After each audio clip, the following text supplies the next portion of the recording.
Hi YouTube, welcome to Viking Preparedness. I'm Pastor Joe Fox. We're going to spend a little bit of time talking about barter items and things like that. I've been getting a lot of mail, posts on my board, PMs on YouTube about this subject, so we'll spend a little time there. First thing, you should not buy any barter items. You should not invest any time looking for them. You should not allocate any space to store barter items until you have taken care of the basics. Until you have your food supply, until you have water and a means to purify more water, until you have clothing adequate for your area, until you have the ability, I think, to camp outside, so you have whatever that gear is. You shouldn't be spending your money on barter items. I think it's dumb. Why would you want to store barter items so you could buy something that you need, that you know you needed anyway? You should have just bought it. And so take care of the basics before you take care of your barter items. Go out there and do that kind of work. Money. None of us, probably nobody watching me, has more money than they know what to do with. And so what I encourage y'all to do is listen to Dave Ramsey, buy his books, that kind of thing, and learn a little bit about budgeting. You should budget your money. Dave Ramsey says a thing, and if I'm misquoting him, then whatever he says is right and I'm wrong. So it's not a Dave Ramsey commercial, but he says something along the lines of you should spend all your money on paper before you get it, meaning you should know where your money's going to go before the check comes in. You should exercise the discipline to say, we're going to spend this much money on this, we're going to save this much money for this, we're going to put this much money towards that kind of thing. And so for more advice along those lines, check out daveramsey.com. Man, money. How much are you going to save? How much are you going to put away for the future? I don't know. I'm probably the wrong guy to talk to about that. I know this. I had a 401k in my last job.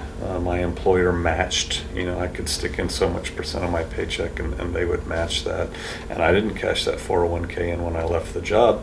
I'm keeping that. Who knows when this whole house of cards is going to fall down? I could be 80 years old when it happens. I don't think it's going to take that long, but I don't know. And so I'm investing in the system succeeding, and so you might want to think about that too.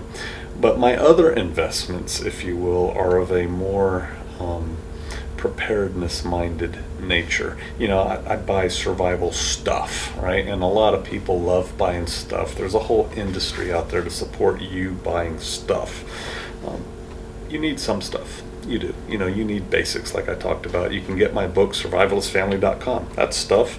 But I talk about some things in it that you need. The book's called Survivalist Family. Get it at survivalistfamily.com, right?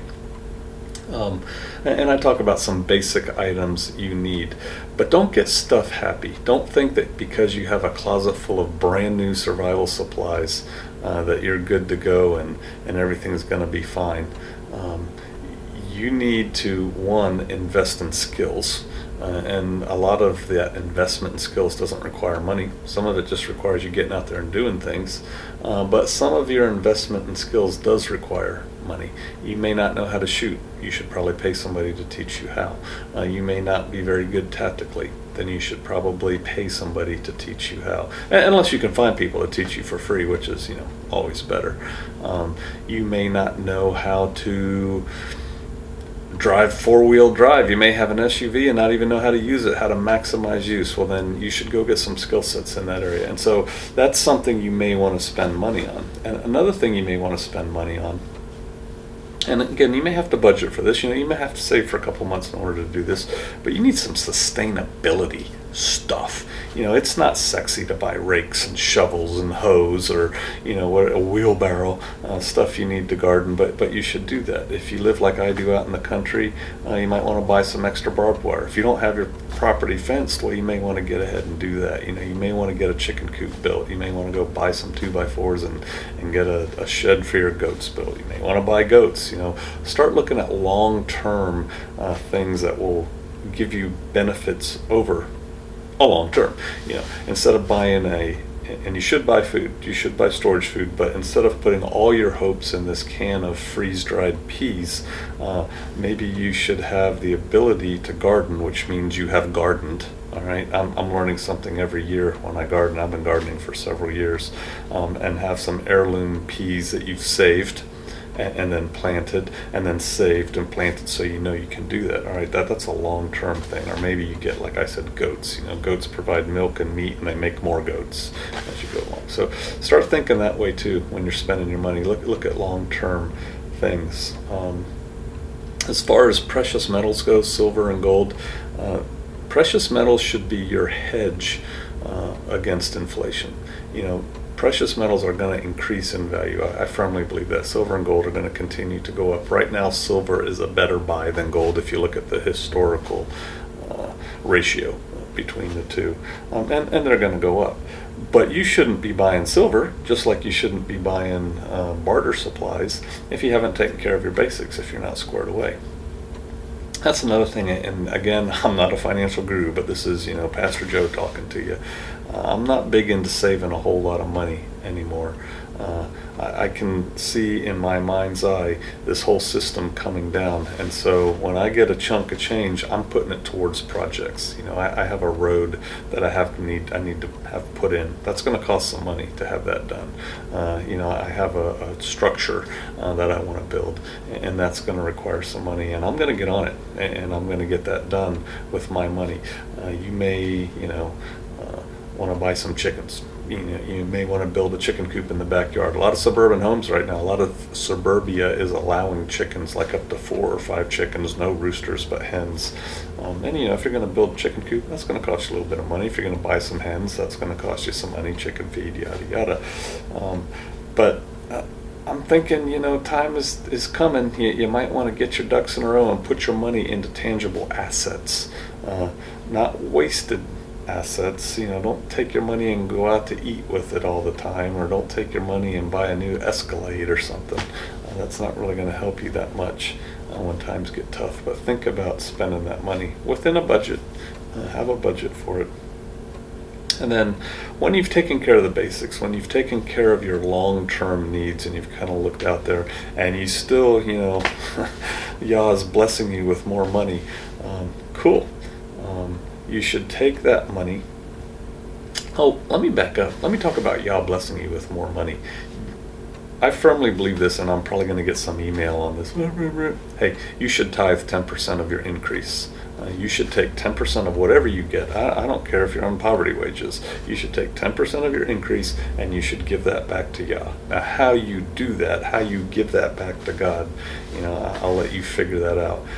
But you should give 10% of your money in tithes and offerings. So there's that. Now, coming back around, let's say you've taken care of the basics, you've taken care of the long-term investment type things, for long-term survival. Maybe you have set some aside for a long-term investment. You want to have money for your kids' college or something, I don't know. And you still have money coming in. With that money, you can start buying barter items, because you never know what you're going to need that maybe you didn't think about to provide for yourself for. Maybe something comes up and you're like, I should have bought that and I didn't, and now it's too late. What am I going to do? You're going to have to trade for it. You're going to have to barter for it, because no one's going to take your dollars, in a Teowaki type situation. And so what do we buy to barter with?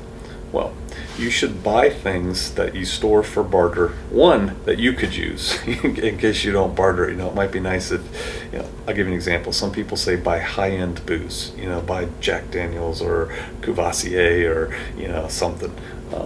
And because that will be a good barter item in the future. Maybe. But I don't drink that stuff, and so I'm not going to stock up Jack Daniels for a barter item, because it could end up sitting there for 100 years, and then I wouldn't use it. And so you should buy things that you would use. The other thing is this: barter items should be easy to store, meaning toilet paper is a bad barter item. It's not easy to store. It takes up a lot of space. Mice can get into it and destroy it, and it's too bulky.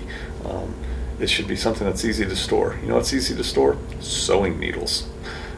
You can store a lot of needles in a little place. Here's something else that a barter item should be. It should be something that's inexpensive now, but would be worth a lot later. Have you ever tried to make a sewing needle? I have. I've made them out of bone before, and I can't make a sewing needle. of the quality that needles are made now, out of steel. So sewing needles, thread, that might be good things to store. I could always use some sewing needles and thread. In fact, I do have sewing needles stored for barter. Something else you might want to store is, or to store for barter, is things that people don't think about now, but they're gonna need later, like shovels. There's a lot of people in suburbia who don't have a shovel, and probably everybody's gonna want a shovel in hard times. Now, if you have a deal and you can get, 15 shovels, and you have a good place to store them, maybe you have a barn or something that you can just store them in because you have the space, that's fine. If you live in suburbia, storing shovels probably isn't a good idea for barter. And so start thinking about stuff like that. Maybe a little solar recharger and solar rechargeable batteries, that you could give somebody as a kit and say, here's a solar recharger and here's some AA batteries that you can recharge. That might be pretty valuable later, and it doesn't take up a lot of space in your house right now. Precious metals, silver. In another way, they're barter items. I do believe that people will take, once the economy, such as it is, gets rolling again, a survivalist barter, end of the world as we know it economy, people are going to be trading. People are going to be exchanging goods and services and things like that. And at that point, silver and gold may be good. And there's a whole lot of value in a little bit of gold. And no one's probably going to be making change. So that's where maybe small amounts of silver, those junk silver dimes and things like that, they might come in handy. I tell you, probably the best thing to store for barter is skills. If you have skills that other people need, that will be invaluable, and they will give you stuff for your skills. Example, if you are a nurse and you have nursing abilities and somebody's sick, they will probably give you stuff to come help them get well. Okay? If you are a I don't know, you're a good carpenter and you can build well with, you can maximize resources and things like that. People may barter with you to build them an addition on their house because half the family just moved down from New York City to live with them, something like that. But if you have skill sets, you should have the tools that allow you to practice your skills. If you are a doctor, then you should have medical supplies so that you can help people. And so think about that, investing in barter materials. Maybe you want to invest in some skill sets. Maybe you want to spend some money and become an EMT. That's something you can use now. You could use it with your family if something happened. You could even use it to make a little bit of money, or it's something that could be extremely valuable later. The skill sets of an EMT and, a couple tote bins worth of supplies. Because I'll tell you, an EMT in Africa right now, in the middle of Africa, would be treated like a doctor because you would have more medical knowledge than just people all around you. And so think about things like that. Don't go out there and start investing in barter items until you've taken care of the basics. I don't think you should cash in all your long-term savings accounts and go buy stuff right now because, no man knows the hour or the day, right? We may not... You could live a long and healthy life and bounce your great-grandchildren on your knee, and you would not want to have no money when that happened. Give your 10% right off the top to the Most High. Take care of that. And invest in yourself. Invest in skills. Think long-term. Invest in skills that are useful to you now. The ability to produce food. Wow, there are so many people out there who are going to be turning their backyards into gardens, and they're not going to have a clue for a while. They're just not going to have a clue, and they're going to need some help. And your ability to help them will be valuable. You may be able to barter that. So think about these things. Think about barter materials. Think about your personal finances. Make a plan. Make a budget. And I'll see you out there.